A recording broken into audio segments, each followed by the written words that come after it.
because we got some stuff coming in. But for now, though, it's looking okay. Right now, maybe put a pause on watching any of those movies because the sunshine is out and about for many of us. But like Jenny said, by the time we get into the weekend, that's where we have that potential to maybe see a few snow flurries once again return to the valley locations. With a current look out over downtown Portland this afternoon, seeing those skies starting to open up, a little bit of that sunshine also raining down, where our temperature currently stands at about 46 degrees. Not expecting to warm much more than that as we progress into the afternoon hours. The winds, though, holding steady out of the north-northeast at about 3 miles per hour. Humidity at about 68% after very foggy conditions earlier this morning. Let's go ahead and take a trip around the Pacific Northwest. Mount Hood looking mighty fine with just a few of those clouds holding on to the peak at 33 degrees out at Mount Hood Meadows. And Lincoln City, it doesn't get much better than this. You got the nice soft waves, you got the clearing skies with just a few high thin cirrus clouds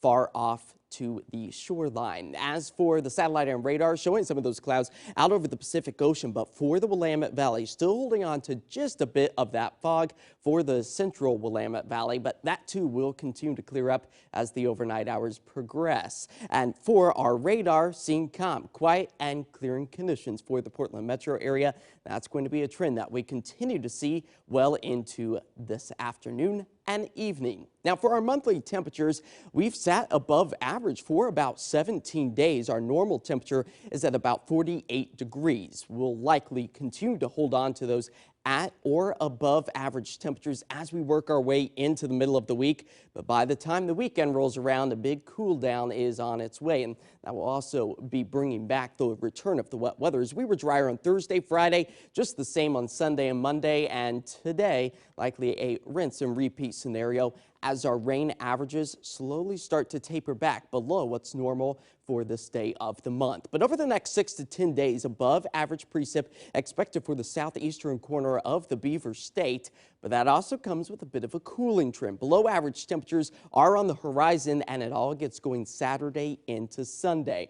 But for now, high pressure is going to keep us on the dry and sunny side. That's also going to keep that stagnant air overhead, thus creating a bit of that fog for many locations. But as we move into Friday, we get our next low pressure system. That's going to bring back the chance for a few isolated rain showers.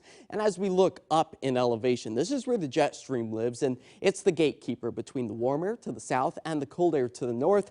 And you'll notice that an upper level low dives its way further to the south, and that will be our cooling trend by the time we get into Saturday and Sunday. So that means our snow elevations, they're on the move. You can see the trend starting to dip close to about 4,000 feet by the time we get to the week's end. Here's our timeline. Expecting to see clearing skies this afternoon, and by the time we get into tomorrow morning, another dose of fog before the skies once again clear. We're kind of sounding a bit like a broken record here, but we'll take the sunshine while it lasts before that next fog bank moves back in for the start of the day on Thursday. So we stay dry through Thursday, scattered shower potential Friday and Saturday. It's Sunday that things might become a little bit more interesting, as our forecasted daytime highs are very similar to what we're experiencing right now, in towards the mid to upper 40s for us as those skies continue to clear. But that air stagnation advisory does remain in effect all the way through Thursday. That's going to keep that morning fog for the morning hours.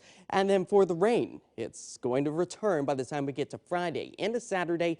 It's Sunday morning before sunrise. We could potentially see a snow flurry or two, but the biggest story, despite the potential for a snow flurry or two, is that our temperatures will be nosediving into the upper 30s for us for daytime highs. But look at that early morning low on Monday, 23, Jenny.